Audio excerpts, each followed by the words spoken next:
धन्यवाद कार्यक्रम सञ्चालकज्यू।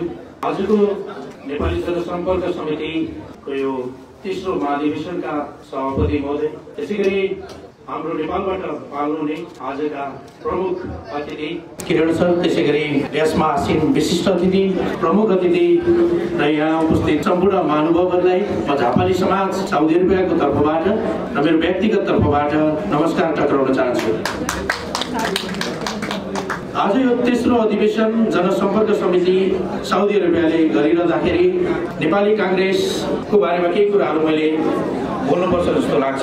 मैले जान्दा बुझ्दा र मैले पढ्दाखेरि 2003 सालमा नेपाली कांग्रेसको स्थापना भए जस्तो मलाई लाग्छ र म राजनीति त्यति धेरै बुझ्दिनँ र पनि मैले बुझेका कुराहरू यहाँलाई भन्न चाहन्छु। र स्थापना कालदेखि नेपाली कांग्रेसका महान व्यक्तित्वहरू, अघि केही पूर्ववक्ता सरहरूले पनि नाम लिइसक्नुभयो, बीबी कोइराला, गणेशमान सिंह र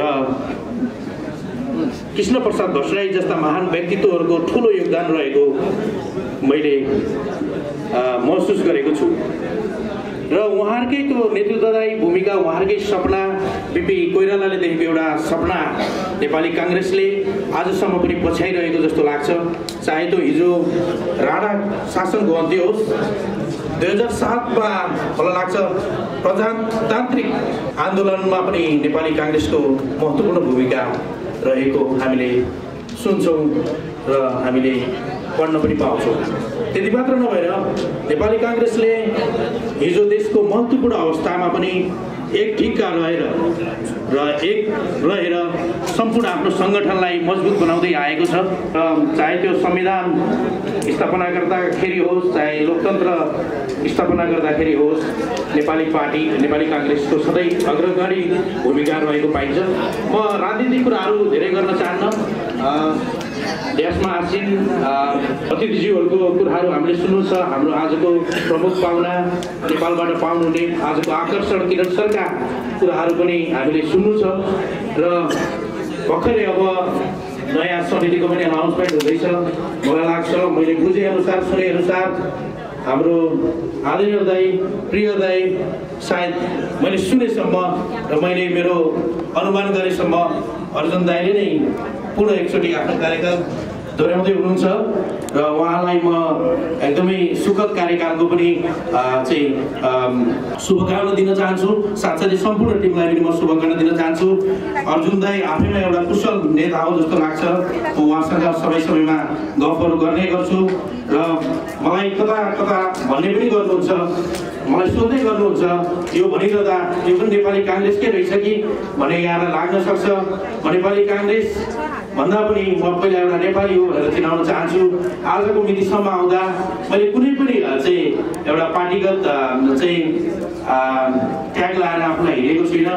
हिजो साउदी अरेबियामा महेश बस्ने दादा पनि यो उहाँसँग हिँडिरहँदा म काम गर्ने मेरो रोजगार कम्पनी अल्मराईमा प्रायः जस्तो नेपालबाट आउने पाहुनाहरूले भिजिट गरिरहँदा उहाँसँग हेरिरहँदा यो हिमालय रहेछ पनि भन्नुभयो। पछि पोम्बा भूषण आउँदा यो त माओवादी विरुद्ध छ भन्नुभयो। त्यसै गरी विश्वदाई आउनुभयो, पछि मेरो जिल्लावासी पनि हुन्छ, यो त कांग्रेस पनि रहेछ भन्नुभयो। यो धेरै ट्यागहरू मलाई लाग्ने गर्छन्। म राम्रो मान्छेहरूलाई सधैँ साथ सपोर्ट गर्छु, चाहे त्यो कङ्ग्रेस होस्, चाहे अन्य कुनै पार्टीहरू होस्। र मलाई लाग्छ नेपाली कांग्रेस आफैमा एउटा खराब पार्टी होइन।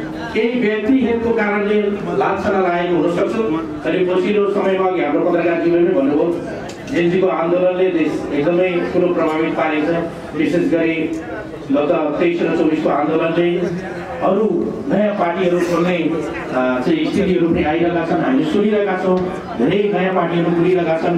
पक्कै पनि यसलाई हामीले यति केही गल्तीहरू गरेका छौँ भने हामीले सुध्रेर अघि बढ्नुपर्छ, अगाडि बढ्नुपर्छ। र नेपाली कांग्रेसको जुन हिजोको दिनमा पनि योगदान छ र विशेष गरी म साउदी अरेबियाको हकमा जुन नेपाली कांग्रेसको जनसम्पर्क समितिको एउटा टिम देख्छु, एकदमै खुसी लाग्छ। यस्तो एउटा राम्रो टिमवर्क छ, कुनै पनि काम बिना टिमवर्क सक्सेसफुल हुँदैन। एकदमै राम्रो टिमवर्क छ र अब आगामी जुन यो टिमले अझ राम्रो कामहरू गरोस्, नेपाली कांग्रेस सम्पूर्ण नेपालीको मनमा बस्न सफल होस् भन्दै मेरा केही भनाइहरू यही अन्त्य गर्न चाहन्छु। हस्त, नमस्ते। धन्यवाद रबिन गिरिज्यू। अब हामी कार्यक्रमलाई अगाडि बढाउने क्रममा छौँ। कुमार कार्कीज्यू कता हुनुहुन्छ? कुमार कार्कीज्यू हामी कार्यक्रम बढाउने क्रममा छौँ। अब हामी आजबाट निर्वाचित हुनुभएका कार्य समितिहरूको घोषणा गर्ने क्रममा छौँ। यसको लागि यस निर्वाचन समितिका संयोजक रबिन पौडेलज्यू कता हुनुहुन्छ? रबिन पौडेलज्यू